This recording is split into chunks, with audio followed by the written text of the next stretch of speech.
रामचरितमानस पर उठी आग की वह चिंगारी कहीं शोला न बन जाए। हिंदूवादी संगठन या यूं कहिए ब्राह्मणवादी संगठन यह समझाने में लग गए रामचरितमानस का पूरे सार का ज्ञान आपको नहीं है, क्योंकि वे नहीं चाहते थे कि ओबीसी वर्ग किसी भी तरह जागरूक हो जाए। वे यही चाहते हैं ये हमेशा लकीर के फकीर बने रहे। मगर रामचरितमानस की यह सार यदि आप जानना चाहते हैं तो आपको मध्य प्रदेश की यह कहानी एक विधानसभा सीट की पूरी तरह जान लेनी चाहिए। मामला लवकुश थाना के है, जहां पर आपके दिलो दिमाग से रामचरितमानस का नशा पूरी तरह उतर जाएगा। दरअसल लवकुश नगर थाने में लोधी समाज की एक महिला जो बोल नहीं पाती अपने पति के साथ छेड़छाड़ का मुकदमा दर्ज करवाने के लिए जाती है, मगर लवकुश थाने के थानेदार हेमंत नायक उन्हें वहां से भगा देते हैं।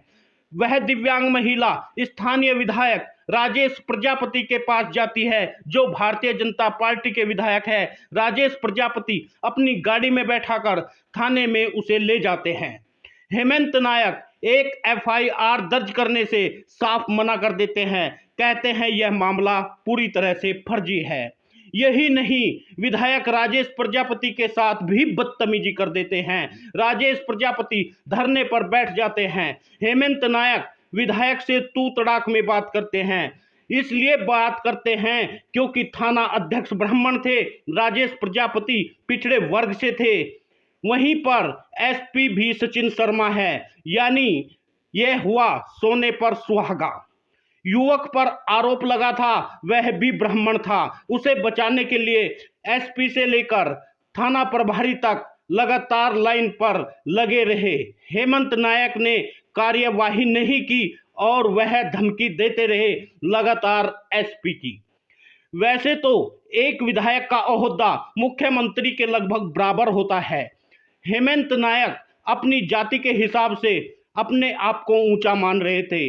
विधायक से बदतमीजी करते हुए सोशल मीडिया पर खूब नजर आए। उसके बाद राजेश प्रजापति धरने पर बैठ गए। वहां हेमंत नायक ने आरोप लगा दिए, हम झूठा मुकदमा दर्ज नहीं करेंगे। मगर पीड़ित यदि एफआईआर दर्ज कराने जाता है तो उसकी रिपोर्ट दर्ज करने के बाद जांच की जाती है। प्रभारी ने अपना निर्णय सुना दिया। यह जातिवाद नहीं तो क्या है? कब तक ब्राह्मणवादी ताकतें मनुस्मृति लागू करवाना चाहती है और संविधान को गलत सिद्ध करने पर लगातार लगी हुई है। राजनीति का दूसरा पहलू भी जान ले।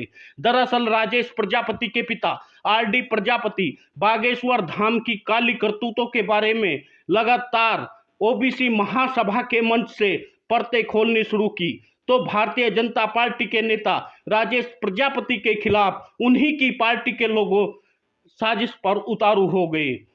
यही कारण है आरडी प्रजापति के छोटे बेटे के खिलाफ दुष्कर्म की एक एफआईआर दर्ज की गई, जिसमें यह नहीं देखा गया मामला गलत था या सही, बस एफआईआर दर्ज हो गई। यदि ब्राह्मण युवक एक दिव्यांग स्त्री से छेड़छाड़ करे तो पुलिस को बुरा नहीं लगता। ब्राह्मणवादी पुलिस उसे झूठा करार दे देती है, जबकि वह ब्राह्मण युवक सोशल मीडिया पर फायर करते हुए भी देखा गया है और वह दबंग किस्म का भी है। बात यहीं तक खत्म नहीं हुई। एसपी भी सचिन शर्मा यानी ब्राह्मण थे, इसलिए हेमंत नायक को निलंबित नहीं किया, बल्कि लाइन हाजिर करके लीपापोती कर दी और अपनी जाति का फर्ज भी निभा दिया। मगर हमारे समाज के अंधभक्त जो हिंदू एकता को बात करते हैं, हिंदू एकता को देखते हैं, वे जातिवाद के शिकार होते हुए इन बड़े बड़े विधायकों को नहीं देख पा रहे हैं, उनका खून खोल नहीं पा रहा। तो ऐसे लोगों को समझ जाना चाहिए किस तरह ओबीसी वर्ग को प्रताड़ित किया जाता है।